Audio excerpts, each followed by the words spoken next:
आणि इथल्या पाण्यामध्ये जर तुम्ही आंघोळ केली ना, सगळी पापं तुमची गायब. तुमच्या इथं एक्स पुराण आपण ऐकायला नाही आलो, आपण देवदर्शनाला आलोय. चिडायला काय झालं? ती माझी एक्स होती. ती माझी पूर्ण ABCD आहे. महाराष्ट्रात सातारा जिल्ह्यामध्ये पाटण तालुका आणि पाटण तालुक्यातील दिवशी खुर्द गावाजवळ सह्याद्रीच्या भव्य गुफेमध्ये 350 बाय 35 फूट अशा प्रकारची भव्य गुंफा आहे आणि या गुंफेमध्ये स्वयंभू शिवलिंग आहे. या देवाला समोर सतत धारा वाहत असल्यामुळे धारेश्वर या नावाने प्रसिद्ध आहे.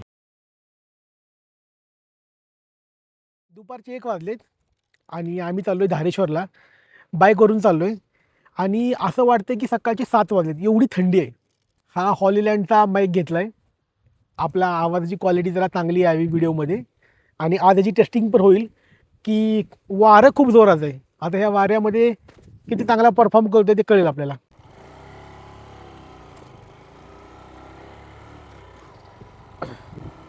बाईक लावलाय मी माझ्या टी-शर्टला आणि कॅमेरा आहे हातात. माझ्या नाही, सपनाच्या हातात आहे. आता बघूया की आवाजाची क्वालिटी किती चांगली येते ते, कारण हवा पण खूप आहे आणि त्याच्यावरनं मी आहे बाईकवरती. त्या बाईकचा आवाज, हवेचा आवाज बघूया किती चांगला आवाज येतोय. जेव्हा व्हिडिओ बघीन तेव्हा समजेल. हा एवढा स्टीप चढ आहे ना, ह्या चढाने मी जेव्हा 11वीला होतो 10वीला होतो तेव्हा इकडे यायचो. माझी जी सायकल होती, रेंजर सायकल होती, तिला ब्रेक नव्हता. पाय घासत घासत यायचो.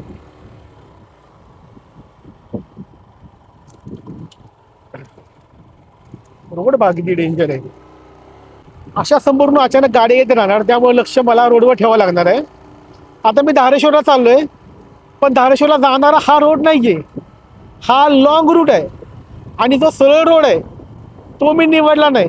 त्याचं एकमेव कारण असं आहे की जो मेन रोड आहे तो एवढा खराब आहे, एवढी धूळ आहे आणि एवढे खड्डे आहेत की त्यातून जाण्यापेक्षा हा रोड निवडलेला बरा. हा रोड दिवसाचा प्रवास करायला खूप छान आहे, पण रात्रीचा प्रवास करायचं म्हटलं तर रिस्क आहे.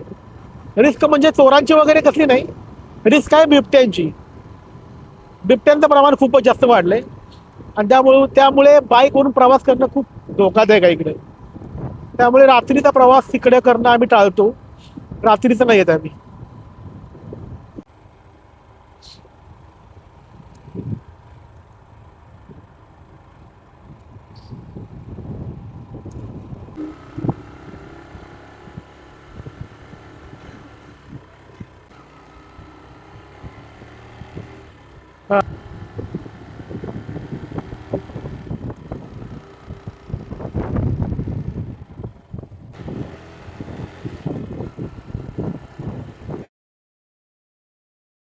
पाटणमध्ये आलोय. आता इथं नारळ अगरबत्ती घेऊया.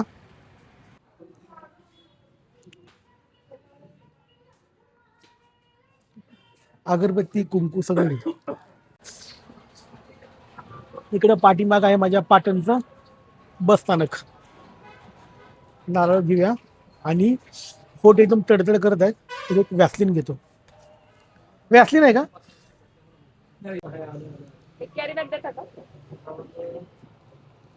वॅसलीन किंवा पॉन्ड्स असेल तर पॉन्ड्स द्या. Pond's cold cream. पोटांची पूर्ण वाट लागली.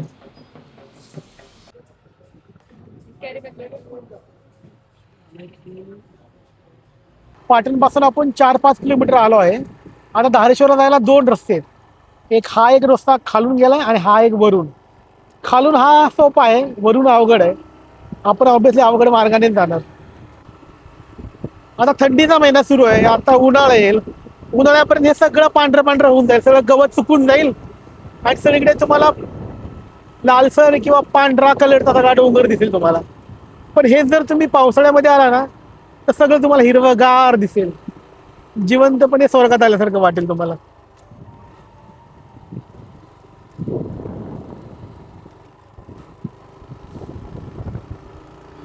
पाटणमध्ये, कोयनेमध्ये खूप सारी अशी ऐतिहासिक ठिकाणं आहेत. प्रभू श्रीराम जेव्हा 14 वर्षाच्या वनवासामध्ये होते तेव्हा त्यांचा जो प्रवास होता तो इथून पण ते गेले होते प्रवास. तर ज्या ठिकाणी ते राहिले होते त्या ठिकाणी आता एक मंदिर आहे आणि एक अशी घळ आहे. घळ म्हणजे गुहा. अशी गुहा आहे आणि त्या गुहेचं नाव आहे रामघळ. प्रभू श्रीराम तिथे राहिले होते. खूप भारी ते पण. प्रॉपर त्या ठिकाणापर्यंत बाईक जात नाही. अर्ध्यापर्यंत आपल्याला बाईकने जावं लागेल किंवा गाडीने, आणि तिथून चालत जावं लागेल. त्यानंतर इकडं आपल्या आता मागच्या साईडला पाटणच्या वरती आपण जर गेलो तर वरती एक गड आहे, दातेगड. आणि त्या गडाच्या वरती तलवारीच्या आकाराची विहीर आहे. खूप भारी आहे.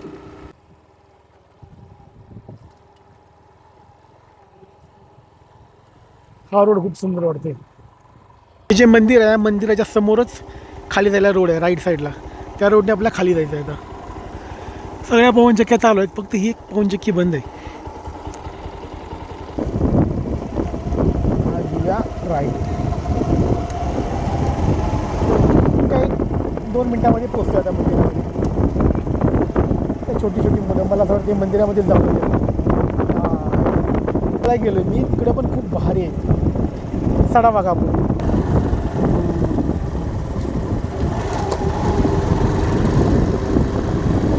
आणि अशा प्रकारे आपण मित्रांनो धारेश्वरला पोहोचलोय. हा बघा कडा बघा. इकडे माकड आहेत, त्यांची भीती आहे. भीती आहे म्हणजे कसे बॅग वगैरे बघून ना हातातून घेऊन पळून जायला नको. काहीतरी खाते, बापरे, गाल भरून खाते. पण खाते काय नेमकं?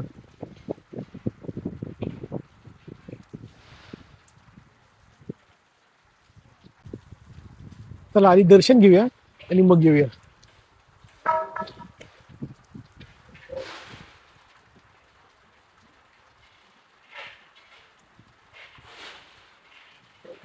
पी पी पाणी पी आरामशीर. आम्ही दर्शन घेऊन येतो.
हो आधी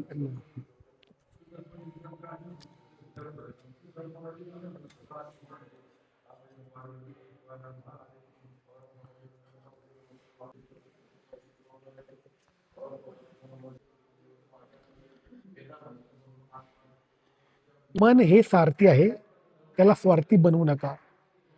इथं वरती हात लावू शकतो दगडाला, एवढ्या जवळ हा दगड आहे. आता हे पूर्ण कोरून तयार केलंय की हे नॅचरल आहे हे माहिती नाही मला, पण खूप सुंदर आहे, खूप भारी आहे. मंदिराच्या बाहेर गेलो ना की खूप थंडावा आहे, पण इथं आतमध्ये ना असं मस्त वातावरण आहे, दमट वातावरण आहे, असं गरम वाटते, वॉर्म आहे. 5 पांडव, प्रभू श्रीराम, लक्ष्मण, श्री वीरभद्र, आदिश्वर बाबा, श्री केदारनाथ.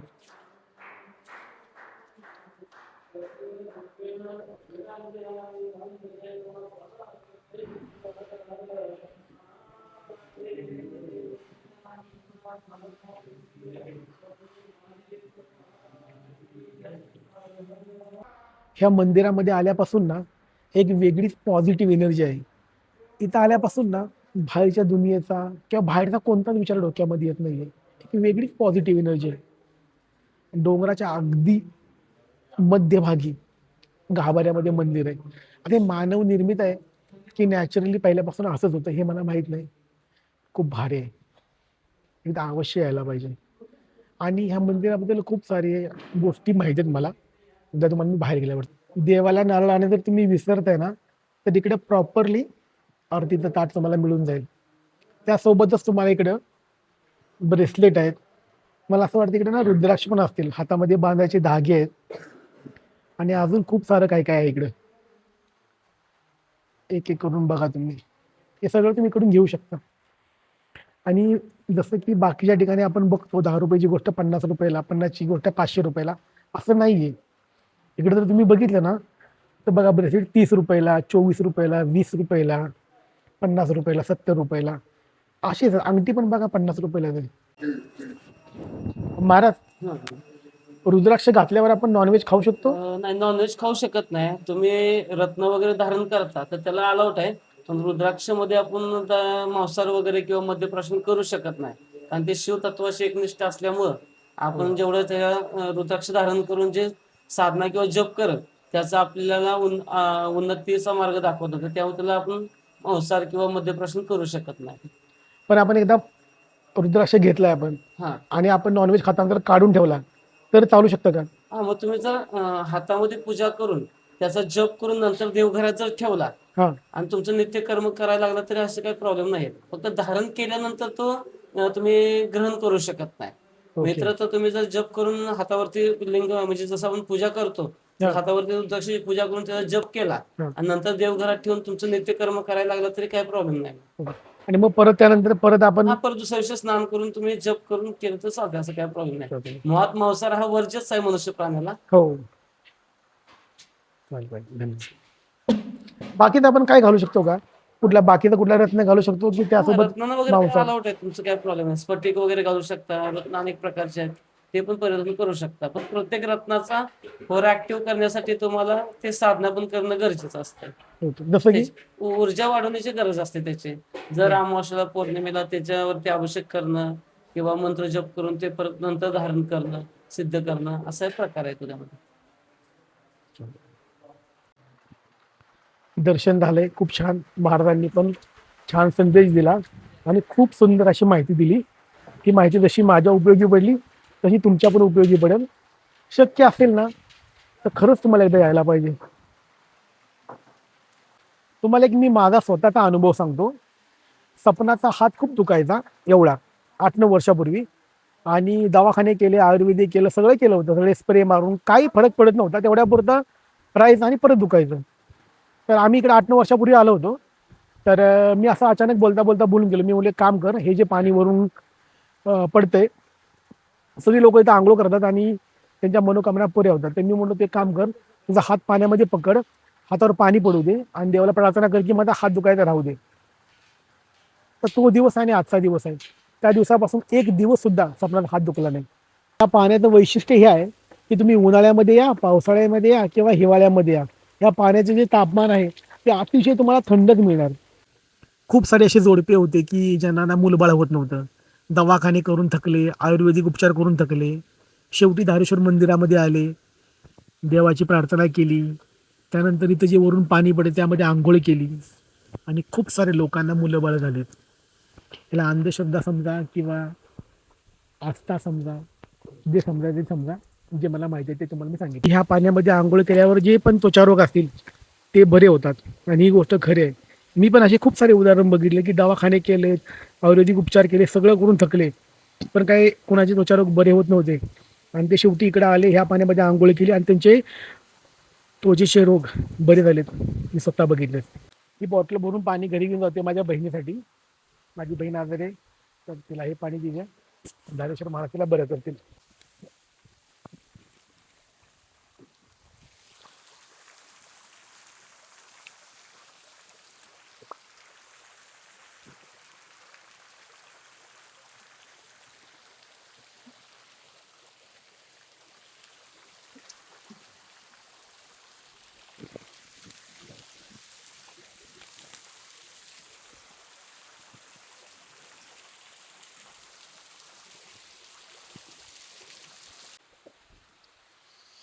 आपण जेव्हा फ्रीजमधून नाही, जेव्हा फ्रीझरमधून आपण पाण्याची बॉटल काढतो पूर्ण बर्फ झालेली, ती बॉटल जेवढी थंड नसेल ना त्यापेक्षा ही बॉटल थंड आहे. जास्त 2 मिनिटं पण हातात धरू शकत नाही, एवढं पाणी थंड आहे.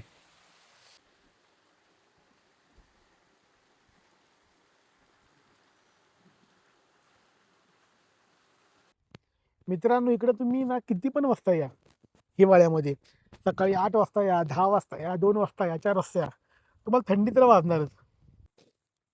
कसं झालं धारेश्वर दर्शन? खूप मस्त. इकडे एकदा आमची ना कॉलेजची ट्रिप आली होती, ती जाऊ दे, तुला एक ना स्टोरी सांगतो. Interesting story. स्टोरीचं नाव आहे अनलकी पल्सर बाईक. ठीक आहे. आमच्या ग्रुपमध्ये एक मुलगा होता दत्ता. त्याच्याकडे ब्लू कलरची पल्सर बाईक होती आणि दत्ताकडे आमच्या ग्रुपमधल्या कोणी पण जर बाईक मागितली तर दत्ता द्यायचा. कंडिशन फक्त एकच होती की पेट्रोल टाकायचं आपण. मग हळूहळू करून सगळ्यांनी दत्ताना बाईक दिली, सगळ्या कपलला. मग कपल यायचे फिरायला, इकडे तिकडे यायचे, कुठे पाया पडायला, गार्डनला जायचे. पण आम्ही नोटीस ही गोष्ट केली कॉलेज संपता संपता की दत्ताने जेवढ्या लोकांना बाईक दिली ते एका पण कपलचं लग्न नाही झालं, सगळ्यांचे ब्रेकअप झाले. आणि दत्ताकडून मी पण बाईक घेतली होती आणि मी माझ्या एक्सला घेऊन इकडे पाया पडायला आलो होतो. एक्स? एक्स तुमचे इथं एक्स पुराण आपण ऐकायला नाही आलो, आपण देवदर्शनाला आलोय. चिडायला काय झालं, ती माझी एक्स होती, तू माझी पूर्ण ABCD आहे.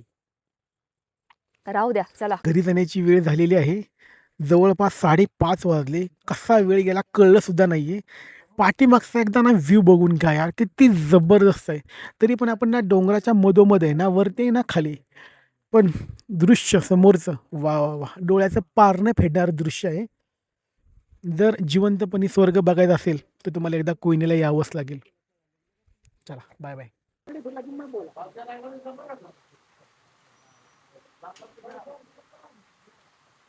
तीर्थक्षेत्र आदिमठ संस्थान धारेश्वर, श्री धारेश्वर मठ मंदिर, दिवशी खुर्द, तालुका पाटण, जिल्हा सातारा हे महाराष्ट्रातील अत्यंत प्राचीन सह्याद्री गुफेमध्ये असलेलं 350 गुणे 36 अशा भव्य गुफेमध्ये असलेलं साधारण 16 फूट उंचीवर, वरती 150 फुटाचा दगडी स्लॅब आणि खाली कुठेही खांब नसलेली अशा प्रकारची ही 350 बाय 36 ची गुफा.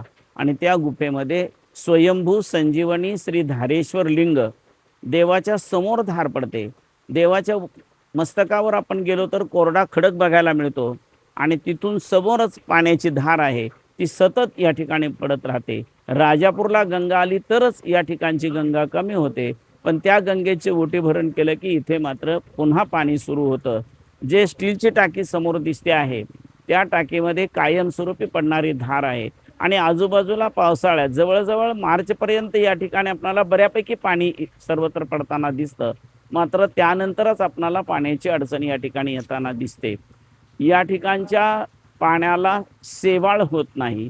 विशेषत्वाने या पाण्यामुळे त्वचा रोग बरे होतात. प्रभू रामचंद्र मंदिराच्या समोर एक 7.5 फूट खोलीचं कुंड आहे, त्याला गंगा कुंड असं म्हणतात. आणि गुरुगादी, जे गुरु महाराज सिंहासनावर बसतात, त्याच्या समोर एक 2.5 फुटाचं कुंड आहे, त्यामध्ये गंगोत्री नावाचं तीर्थ आहे. प्रत्यक्ष हिमालयातील गंगोत्रीचं किंवा जमुनोत्रीचं आणि प्रत्यक्ष भगवतीचं, ज्याला आपण भागीरथी, गंगा भागीरथी असं म्हणतो, या तिन्ही ठिकाणच्या पाण्याची ज्या पद्धतीची चव आणि ज्या पद्धतीची थंडी आहे तेवढी थंडी आपल्याला इथे पाहायला मिळते. एवढा मोठा खडक असला तरी तुम्हाला हे पाणी थंड, उन्हाळ्यात जरी मे महिन्यात आलात तरी सुद्धा इतकंच थंड पाणी आपल्याला बघायला मिळेल. अशा प्रकारचा हा एक छोटा हिमालय आपल्याला पाहायला मिळतो. या ठिकाणचं स्वयंभू संजीवनी असलेलं हे लिंग, त्याच्यावरती मधलं बाण सतत वाढत असल्या कारणाने एकावर एक अशा 7 पिंडी बसवलेल्या आहेत. त्याचबरोबर पूर्वी 3 फूट खाली जावं लागत होतं, आता आपणाला 9 फूट उंच अशा प्रकारे देवाचं दर्शन घ्यावं लागतं.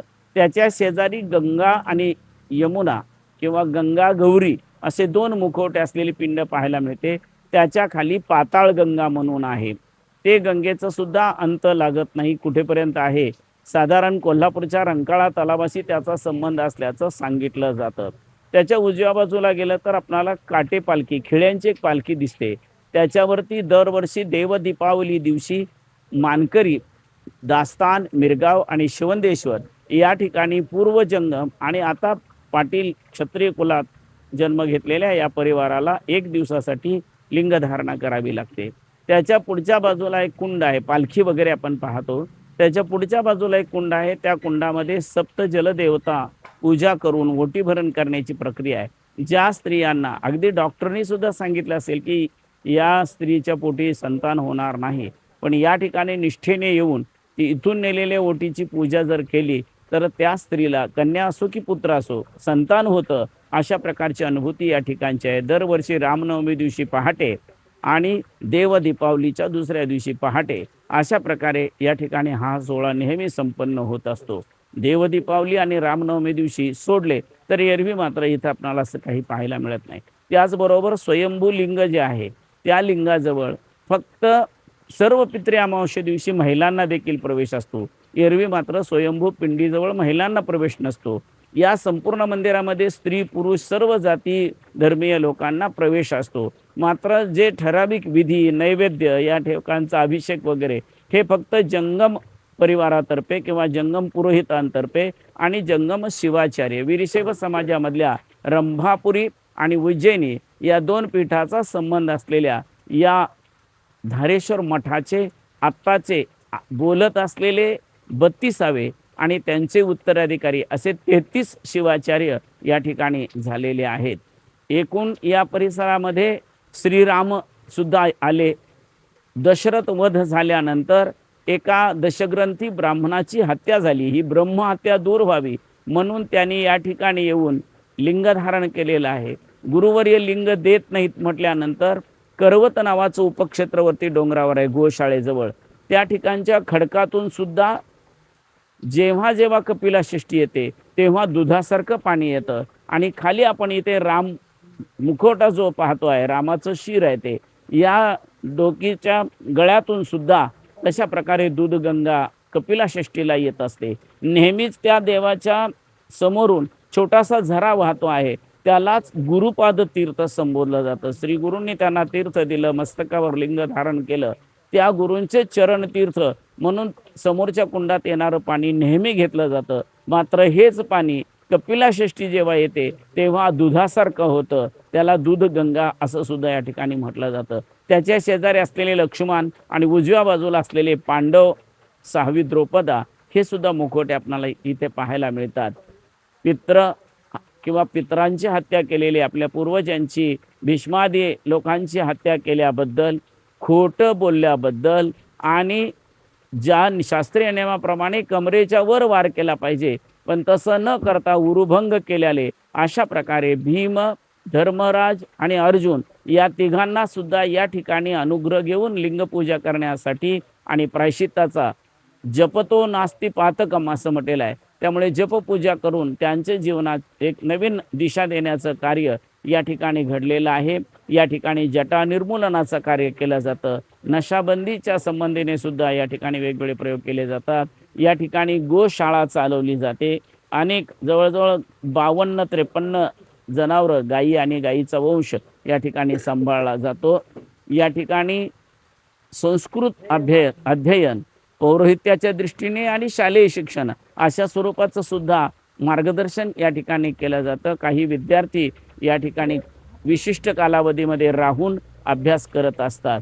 वीरशैव साम्राज्यातील वीरशैव वीर म्हणजे रंभापुरी आणि नंदी म्हणजे उज्जैनी गोत्राच्या परंपरेनुसार या ठिकाणी धार्मिक विधी वगैरे चालत असतात. या परिसरामध्ये छत्रपती शिवाजी महाराज असतील, त्याचबरोबर त्यांचे वेगवेगळे जे सरदार होते त्यामधील पाटणकर चालुक्य सरकार, चिकुर्डेकर देशमुख सरकार, जेधे सरकार, निंबाळकर सरकार अशा अनेक लोकांचा संबंध आलेला आहे. आणि या सर्वांकडे वीरभद्र म्हणून किंवा प्रभू रामचंद्र या रूपाने वेगवेगळ्या देवता आजही त्यांच्या वाड्यामध्ये आजूबाजूला मंदिरात वगैरे पूजन केलं जातं. जेधे सरकारांच्या गावामध्ये तर प्रत्यक्ष धारेश्वराचीच म्हणजे जंगलामध्ये आणि पुन्हा प्रत्यक्ष गावात असं तिथल्या धनगर भक्ताबरोबर देव गेलेले आहेत. आणि जेधे सरकारसुद्धा स्वतः त्या ठिकाणी धारेश्वरची आणि नागेश्वर देवाची सुद्धा त्यांच्याकडे पूजा होते. त्याचप्रमाणे पाटणला श्रीरामाची पूजा होते. निंबाळकरांकडे देखील फलटणला रामाची पूजा होते. अशा प्रकारे या ठिकाणच्या देवतेचा सद्गुरू धारेश्वराच्या सिद्धेश्वर या नावाने पुण्यामध्ये, त्याचबरोबर म्हसवडजवळ परमार किंवा पवार परिवार यांच्याकडून ही सेवा आपणाला पाहायला मिळते. एकूणच वेगवेगळ्या मराठे सरदारांच्या, मावळ्यांच्या आणि प्रत्यक्ष छत्रपती शिवाजी महाराजांच्या आश्रयाखाली असलेल्या आणि पूर्णतः वीरशैव लिंगायत जंगम समाजाचा, ज्याच्यावरती गुरुत्वाचा अधिकार आहे, पौरोहित्य आदिविधी केले जातात अशा प्रकारची, पण तरी देखील या ठिकाणी कुणबी, मराठा, त्याचबरोबर 18 पगड जाती, नाविक, कुंभार, सुतार, लोहार, परीट या सगळ्या प्रकारचा, चर्मकार वगैरे सर्वांच्या, सगळ्या लोकांच्या वेगवेगळ्या मानाच्या दृष्टीने या ठिकाणी प्रवेश असतो. या ठिकाणी कुठल्याही प्रकारचं स्वयंसूतक मानलं जात नाही. जरी यादव मराठी असले तरीसुद्धा त्यांना देखील कुठल्याही स्वयंसूतक न मानता या ठिकाणच्या पालखीचे, खांदा देण्याचे किंवा इतर सर्व विधी करण्याचे अधिकार राहतात. त्यांच्याच हातून या ठिकाणी तिकट होत असतं. वेगवेगळे सरदार आहेत, त्यांचे मानकरी येऊन या ठिकाणी श्रीफळ वगैरे ठेवतात. सध्या विद्यमान पाटणमध्ये असलेले सरकार पाटणकर, साळुंके, चालुक्य या नावाने त्यांना संबोधलं जातं. त्यांच्यातर्फे या ठिकाणी दरवर्षी देवदीपावलीच्या वेळेला हा सोहळा होत असतो. दास्तान, मिरगाव, शिवंदेश्वर या ठिकाणचे मानकरी लिंग धारण करून पालखीवरती बसत असतात. शेटे, नवाळे, लकडे अशा अनेक लोक या ठिकाणी आहेत. तेली, माळी, साळी, वीरशैव लिंगायत समाज आणि तमाम सनातन हिंदू संस्कृती असा समन्वय असलेला हा एक पवित्र मठ आणि मंदिर या ठिकाणी आपल्याला पाहायला मिळतं. शैव आणि शाक्त म्हणून श्रीराम आणि धारेश्वराचं वर्णन आपण करतो. त्याचबरोबर या ठिकाणी देवींची सुद्धा मंदिर आहे, जलदेवता देखील आहे, अन्नपूर्णा मातेचं देखील या ठिकाणी मंदिर आहे, काशी लिंग या ठिकाणी आहे, श्रीशैल भ्रमरांबा या ठिकाणी आहे. रामेश्वराच्या निमित्ताने श्रीरामाचं, त्याचबरोबर केदारनाथाच्या लिंग रूपात, पिंडी रूपात आणि प्रत्यक्ष केदारचा जसा पाषाण आहे तशा प्रकारचा केदारनाथ या ठिकाणी आपल्याला पाहायला मिळतो. एकाच ठिकाणी सर्व देवदेवतांची, गंगेचं, गुरूंचं आणि गायीचं दर्शन, अशा प्रकारचा हा पवित्र क्षेत्र महात्म्य आपण सर्वांनी आवर्जून या क्षेत्राला यावं, दर्शन घ्यावं. येथील वेगवेगळ्या अनुभूती, आपल्या संसारातील अडचणी, मग संतानाच्या दृष्टीने असू दे किंवा इतर समाधानाच्या दृष्टीने असू दे, आपण या ठिकाणी येऊ शकता.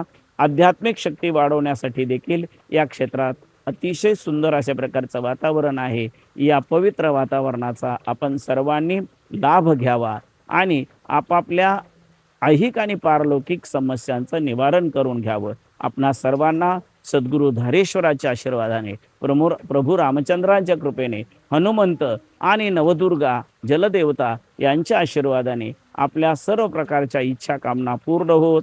याच ठिकाणी 3.5 शक्तिपीठाचं अंबाबाई, फुरसाई, नवलाई, झोळाई आणि दिवशी खुर्द गावामध्ये प्रत्यक्ष केदारनाथ, भगवती महाकाली आणि चंडिका माता यांची देखील मंदिर आहेत. अशा प्रकारे अत्यंत पवित्र असलेला हा दिवशी खुर्द आणि त्याचा परिसर आणि या डोंगरामध्ये असलेली ही पवित्र गुंफा, याच्या दर्शनाने निश्चितच आपण मानवी जीवनाला सार्थकता करून घेऊ शकतो.